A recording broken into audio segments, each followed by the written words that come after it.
Alright, so we're continuing our work with chapter 3, which is this fish, and learning about shape tools and how the selection tools work. One thing I wanted to point out is isolation mode. A lot of you have probably discovered that you've wound up in isolation mode without meaning to, and you do that if you double click on a group.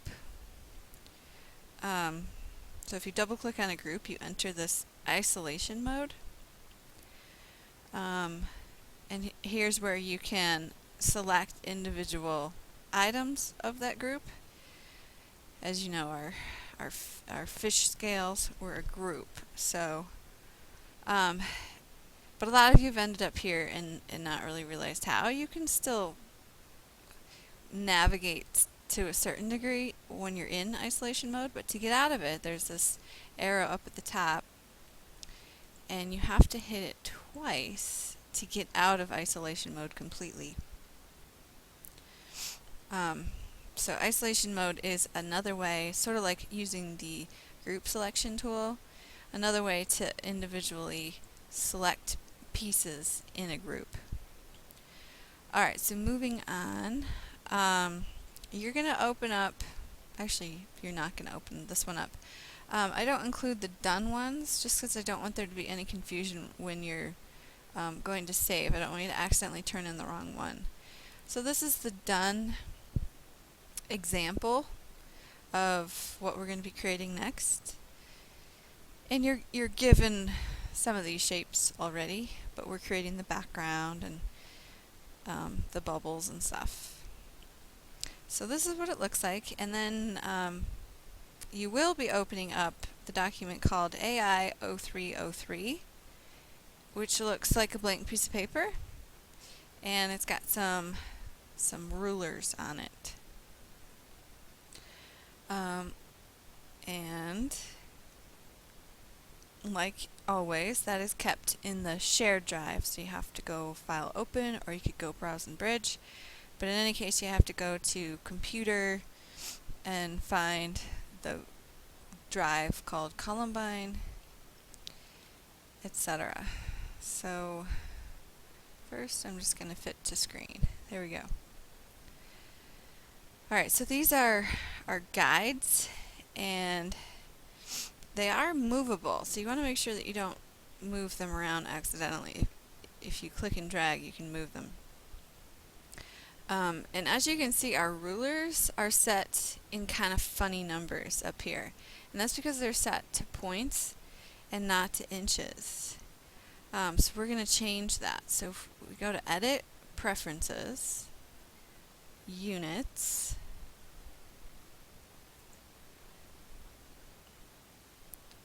and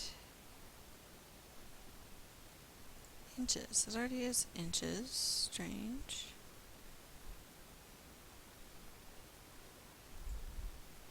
Hit OK.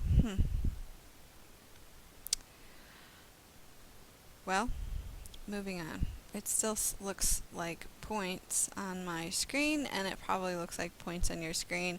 There's probably something else that we should change, like you can change the guides, but I am following along the book, and it does not say to do that, so we'll just go with it. If you go File, Save As at this point, and then save to your H drive with your student number, find your computer graphics folder, and find your Illustrator folder. We're still working in chapter 3, so we're going to put this document in chapter 3, so we need to rename it, adding the word work and your first name. And save. And OK. Alright, so now we've got it saved into the right spot, and we're ready to start. Okay, so we're going to click on whatever shape was left, minus the star tool that's left from the last lesson, And you're going to select the rounded rectangle. And so I have to click and hold to select the rounded rectangle. And we're going to click and drag using our guides here. So we want to go to the inside corner and then the other corner. So it's resting right on top of those guides. So it looks like I've only got little corners, but really there's a rectangle in there. And if you get it a little bit off, you can always move it. And it's not going to matter if it's just a little bit off. So don't get too panicked about being perfect. Come close as you can, but don't worry, don't stress yourself out.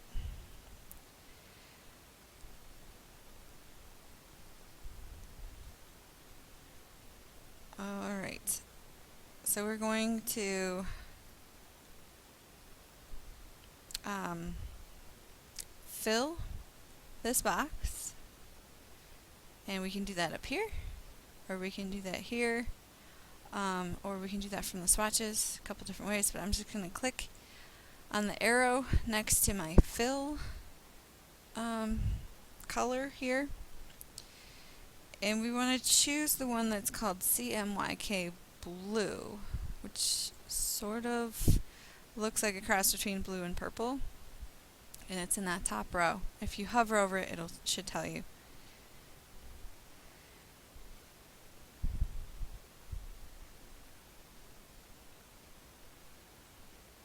Okay.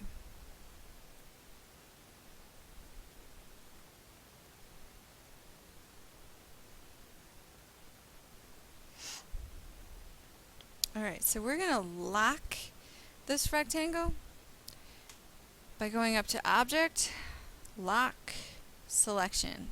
It should still be selected. If it's not going to do anything. And that means that we can't make any changes to this rectangle unless we unlock it, which is easy to do. But it's just to prevent us from accidentally moving this when we want to be moving things on top of it. And if we open our layers over here and open that, we can see that there's a little padlock next to that box, just to show you.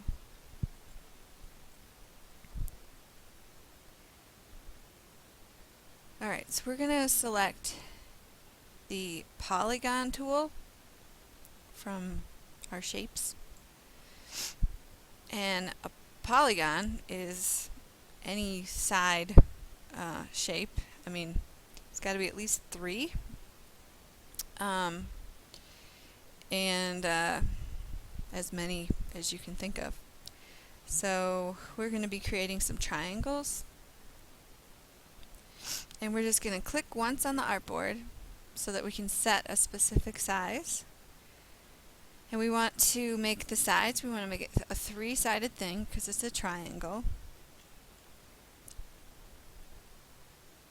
And we're just going to leave the radius as is for now. We're going to change it after we're done. Alright, so we have a triangle. And then we're going to go over to the selection tool, or you can take V on your keyboard.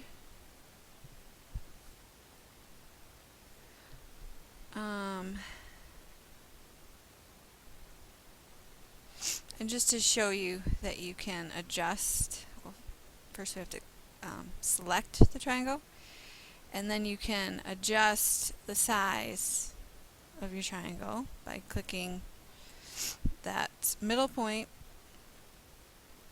to stretch it up. We can also adjust the size here, like so.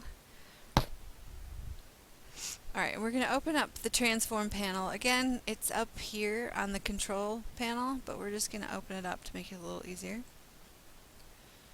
Here's our transform panel.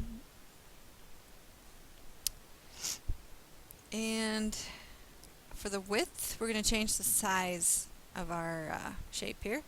So the width is going to be 0.5, and the height Oops. So here's where you could type 0.5 space and then IN to change it to inches, because that's what we want it to be, is inches. And then it converts it to points for us. So here's where that's actually important, because you don't want it to be 2 points. That would be super tiny. Because I think a point is like a 68th of an inch. I'll look that up and tell you for sure, but it's a small number. So 2 inches. You actually don't even need the space, if I remember right. Yep. And so it converts it to points for you, and that's okay, because that's what we want it to be. So anyway, it's 36 points by 144 points. Who knew? And you're going to hit the letter D on the keyboard.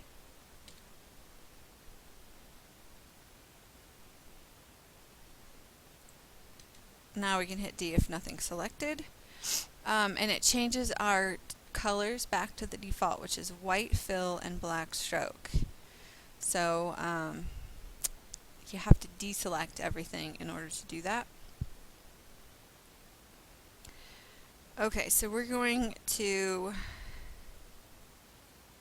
except we want to make this, there we go. So you select the triangle, not sure why that didn't work the first time, and then hit D.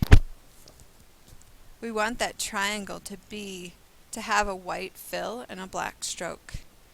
And so again, you just hit the D, or instead of, if I do Control Z here, I'll show you, you would hit that little tiny box that's under or very close to the fill and stroke, and that sets it to the default as well. The keyboard command for that is D, and that's one that you'll definitely want to use because it's just easier. Alright, and so we're going to set our stroke color. Make sure that your triangle is still selected. Set your stroke color to none so that there's no outline, and keep it selected, because if you lose that selection, it's going to be hard to find it. I'll just show you. So where's my triangle? It's a white fill and no stroke. Obviously, if you know the general area of where it is, you can find it, but it's easier just not to lose it. So we can still see the anchor points. These are called anchors. We just can't really see the shape itself. Okay, so we want to deselect the triangle at this point, and then we're going to switch to that outline mode that I showed you before so that you can see your shape, and this is when it's something that's useful.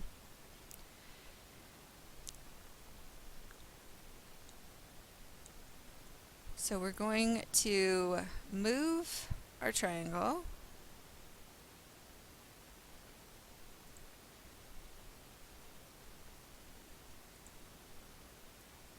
There we go. And we want to place it, that tip of it, on the X.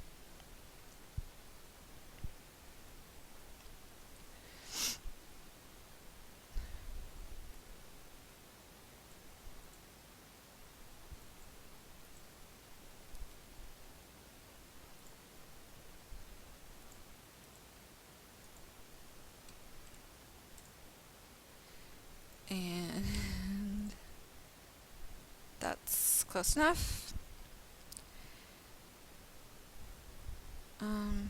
Alright, so we want the tip of the triangle to be really close to that X. Kind of hard to do though. Alright, so you're going to go back to the preview mode, which is up to view and then preview. And so now you can see that we have that white triangle on top of that rounded rectangle. And I never told you what size to make the corners, and it really doesn't matter. It should just look like a rounded rectangle and not a rectangle. Alright, so you're going to select the rectangle, and then we're going to choose the rotate tool, which is right here. The keyboard command is R. Click on the rotate tool, and we're going to rotate those triangles around.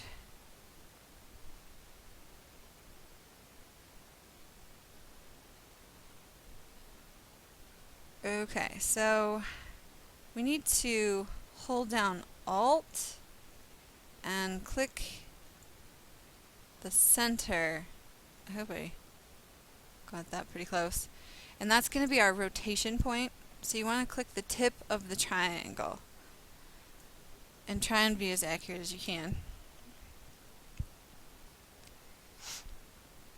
Alright, so that's like our reference point, basically. So if we were to rotate 360 degrees, it would rotate around that point right there. So I held down Alt and then clicked to drop that reference point. So we're going to type in 18 here, because 18 goes into 360 20 times. I think that's right.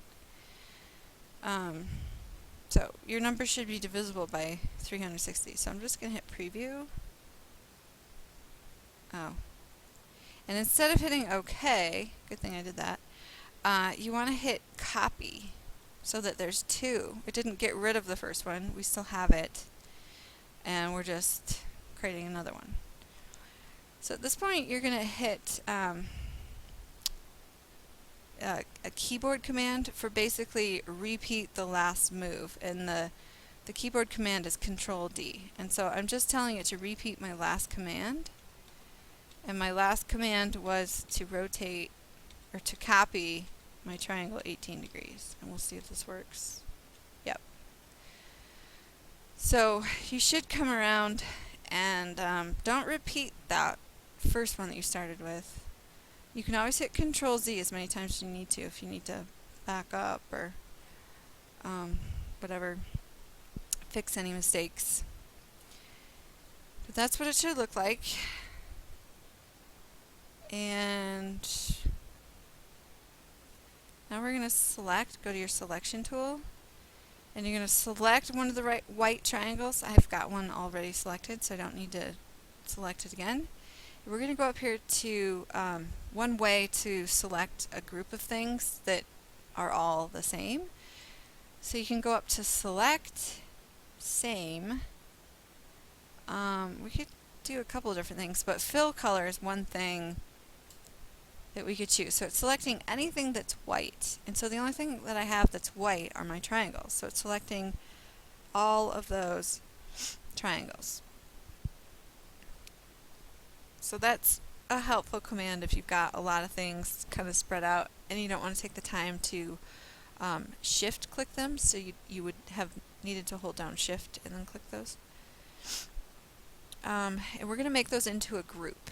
So the keyboard command Control G, and so now all those triangles are a group. We are going to change the opacity, which is how see-through that is. And so we're going to change the opacity up here and change it to 50%. And so now it looks more like the example background, where it's a semi-see-through white triangle. And then you're going to just do a save to save your work. Okay, and then we're going to open our layers panel like I showed you earlier.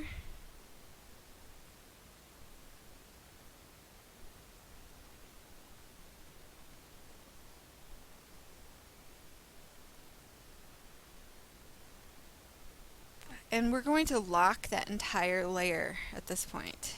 So the whole layer is locked. If I click in that empty box, it's unlocked if there's nothing there. It's locked if I click it. You want the eyeball to be on, otherwise you wouldn't be able to see anything.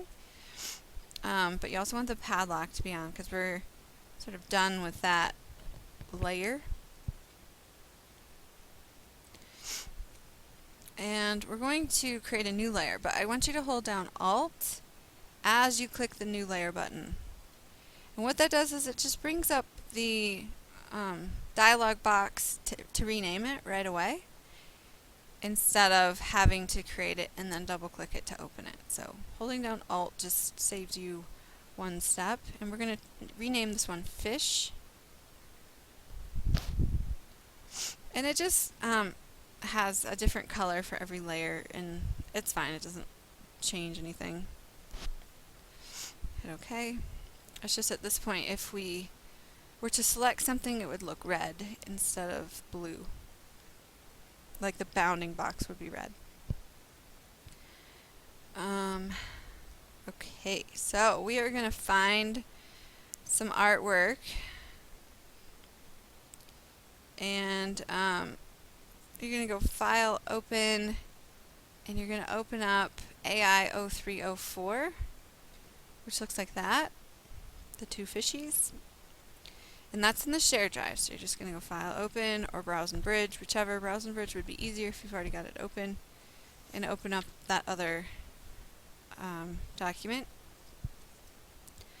And we are going to select this, the orange fish, and then we're going to hold down Shift and select the other fish. So now that they're both selected, and we're going to do I guess we can't do it here. Oops. Edit and cut, or you can do Control X. And we're going to go back into our document that we're working on, and Control V to paste it. Control V as in victory if you've never used that command before. But I use that all the time in Word or anywhere. You could be on the internet and copy and paste something. Everyone should know that. Except you shouldn't be copying things that are copyrighted. We'll talk about that later. So we want to deselect everything. One way to do that is to do Shift Control A. That deselects everything, because Control A means select all, and if you add in the Shift Control A, that means deselect all. So just another handy keyboard command to know.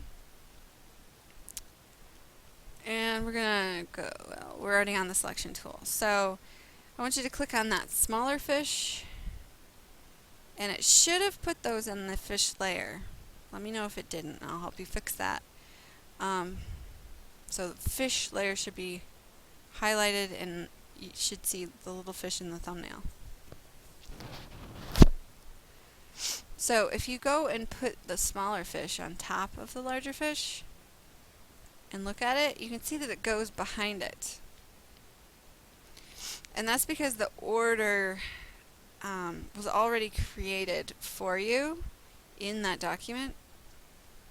So if we pull this down, you can see that the blue fish is below the orange fish. So it's just going to be behind it if you're going to layer like that.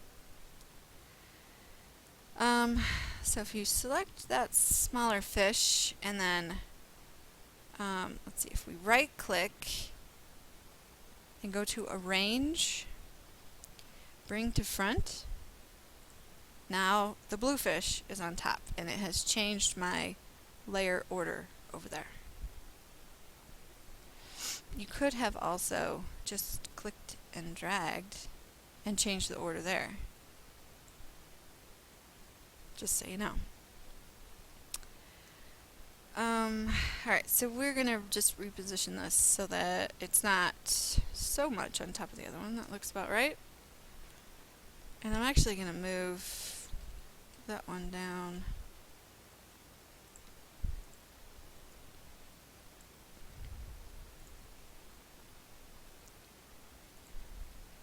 Well, in the example they're like that, but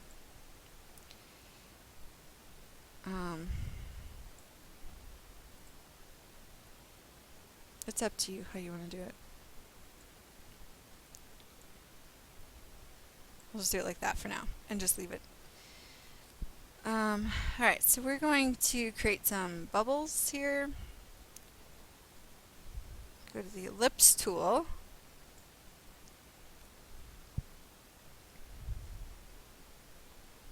And we're just out here in our blank area of the artboard. I just want you to click and release.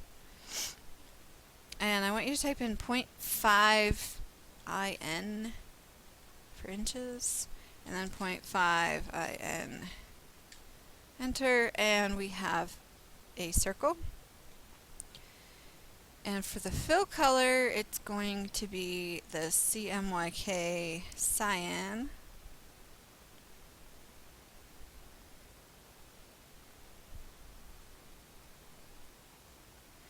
And the stroke should still be set to none. And then, let's see, close that up so I can see, yep. And then using the ellipse tool again, you're just going to click again and type 0.1 IN, 0.1 IN, and OK. And there's a little tiny circle. And the fill color on this one will be white with no stroke. I'm going to use the selection tool, and I'm going to carefully drag that over onto this circle. Should sort of look like a bubble is the idea. And that's the reflection of the bubble.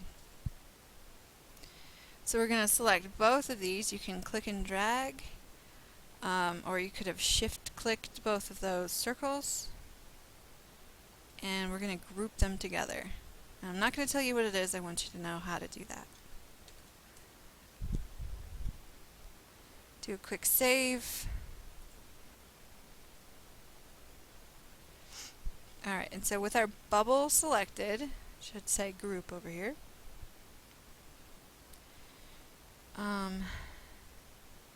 We're going to hold down the Alt key as we're on top of that bubble, and it turns into a black and white double arrow, which means that I am about to clone this. And we're going to click and drag another bubble so that I have two bubbles. And then I am going to do Control D because that repeats my last command, which was to clone a bubble. And so now I have three bubbles. And I'm going to do that one more time. And now I have four bubbles. So you want a total of 4 bubbles. However you get there, that's how you get there. You could just Control C, Control V if you really felt like it. And then moving on. So the first bubble is going to stay the size that you've made it. You can adjust the second bubble. And so you're going to hold down Shift. That's really important. So you're going to hold down Shift, grab a corner, and resize it a little bit. You could have gone larger or smaller, whatever. But it's critical to hold down Shift. Otherwise you're going to get a really weird shaped ellipse. It's not going to be a circle anymore. So Shift keeps it proportionate to where we started. And if we hit Control D on this guy, and then Control D again, it has made it 50% that size, and whatever size, you know, twice as small here as the first one. Okay, so we are going to do that again. Hit Control D, and Control D. So now that they're all proportionate to each other, this last guy is half as small as that, this is half as small as that, and that's half as small as that. And so Control D repeats my last move. So if my last move was to move that bubble over, and I hit Control D again, well, nothing's selected. All it's going to do is repeat my move because that was the last thing I did. It doesn't have anything to do with changing size or placement or anything. It's just simply repeat my last command. A lot of people get confused by that. Alright, so now you're just going to reposition your bubbles into this document, and feel free to change around your fish at this point.